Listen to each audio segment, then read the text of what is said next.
Assalamualaikum warahmatullahi wabarakatuh. Halo semuanya, perkenalkan nama saya Hani Oktarina dengan NIM 0306222095. Saya dari program studi Pendidikan Guru Madrasah Ibtidaiyah Fakultas Ilmu Tarbiyah dan Keguruan UIN Sumatera Utara. Nah, di sini saya akan membuat video pembelajaran mengenai pengembangan program pembelajaran. Baiklah teman-teman, materi pertama yaitu pengertian program pembelajaran. Secara umum, program dapat diartikan sebagai rencana. Apabila program ini langsung dikaitkan dengan program dalam pembelajaran, maka definisi program adalah unit atau kesatuan kegiatan yang merupakan realisasi atau implementasi dari suatu kebijakan berlangsung dalam program yang berkesinambungan dan terjadi dalam suatu organisasi yang melibatkan sekelompok orang. Suharsini mendefinisikan program sebagai suatu kegiatan yang direncanakan dengan seksama, sedangkan Farida mengartikan program sebagai segala sesuatu yang dicoba lakukan seseorang dengan harapan akan mendatangkan hasil atau pengaruh. Dengan demikian, dapat diartikan bahwa program adalah sebagai serangkaian kegiatan yang direncanakan dengan seksama dan dalam pelaksanaannya berlangsung dalam proses yang berkesinambungan dan terjadi dalam suatu organisasi yang melibatkan banyak orang. Kemudian, pembelajaran merupakan salah satu bentuk program karena pembelajaran yang baik memerlukan perencanaan yang matang dan dalam pelaksanaannya melibatkan berbagai orang, baik guru maupun siswa. Memiliki keterkaitan antara kegiatan pembelajaran yang satu dengan kegiatan pembelajaran yang lain, yaitu untuk mencapai kompetensi bidang studi yang pada akhirnya untuk mendukung pencapaian kompetensi lulusan serta berlangsung dalam organisasi. Agar pembelajaran bisa berjalan dengan efektif dan efisien, maka perlu kiranya dibuat suatu program pembelajaran. Dapat disimpulkan bahwa program pembelajaran atau yang biasa kita sebut dengan rencana pelaksanaan pembelajaran merupakan panduan bagi guru atau pengajar dalam melaksanakan pembelajaran. Program pembelajaran yang dibuat oleh guru tidak selamanya bisa efektif dan dapat dilaksanakan dengan baik. Oleh karena itu, agar program pembelajaran yang telah dibuat yang memiliki kelemahan tidak terjadi lagi pada program pembelajaran berikutnya, maka perlu diadakan evaluasi program pembelajaran. Pembahasan selanjutnya mengenai prinsip-prinsip pengembangan program pembelajaran.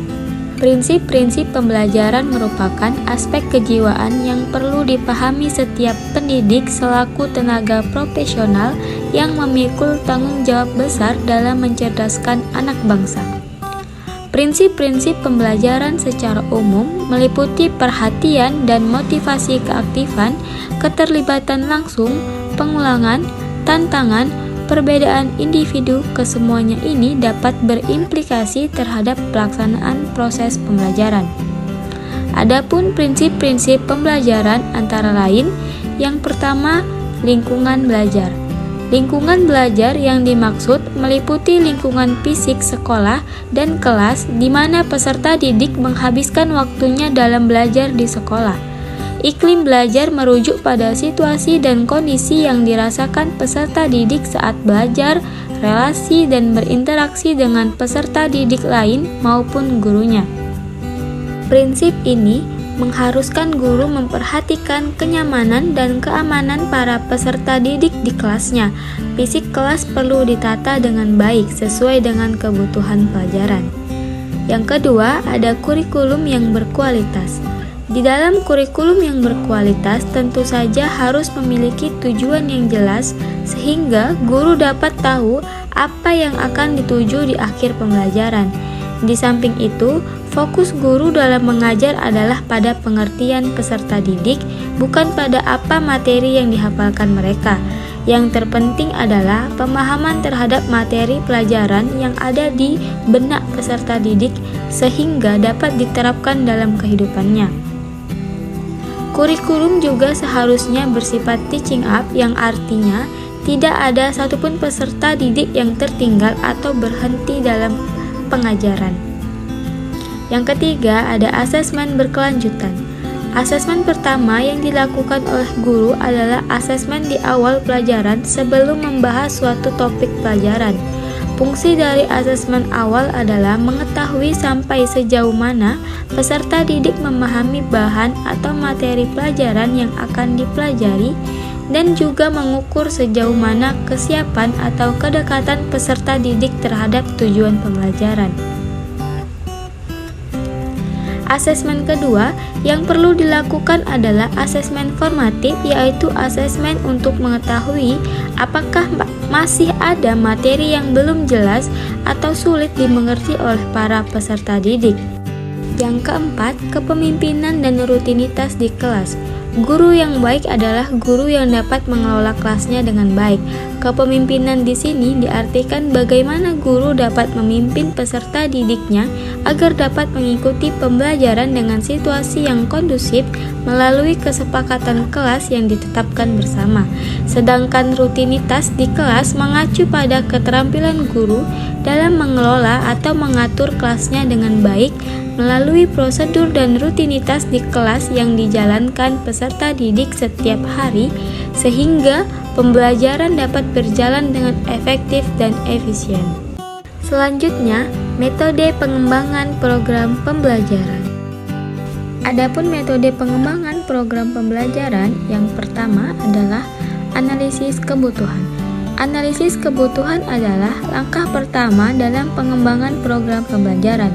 Tujuan utamanya adalah mengidentifikasi kebutuhan siswa, kurikulum, serta lingkungan pendidikan.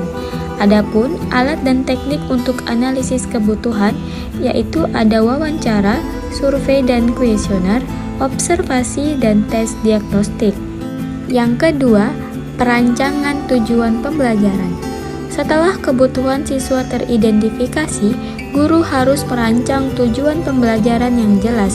Tujuan ini harus memenuhi kriteria SMART Goals, sehingga tujuan yang ditetapkan menjadi fokus yang dapat diukur dan dicapai oleh siswa. Yang ketiga, pemilihan strategi pembelajaran. Strategi pembelajaran adalah cara atau pendekatan yang digunakan oleh guru untuk menyampaikan materi ajar. Pemilihan strategi yang tepat sangat penting karena berbeda-beda berdasarkan jenis materi, karakteristik siswa, dan tujuan pembelajaran. Yang keempat, pengembangan materi ajar. Materi ajar harus dirancang sesuai dengan kebutuhan dan tujuan pembelajaran yang sudah ditetapkan. Guru perlu memastikan bahwa materi yang disajikan dapat mendukung siswa dalam mencapai tujuan yang telah ditetapkan. Yang kelima, penilaian dan evaluasi. Penilaian dan evaluasi digunakan untuk mengukur apakah tujuan pembelajaran telah tercapai. Ada dua jenis utama penilaian, yaitu asesmen formatif dan asesmen sumatif.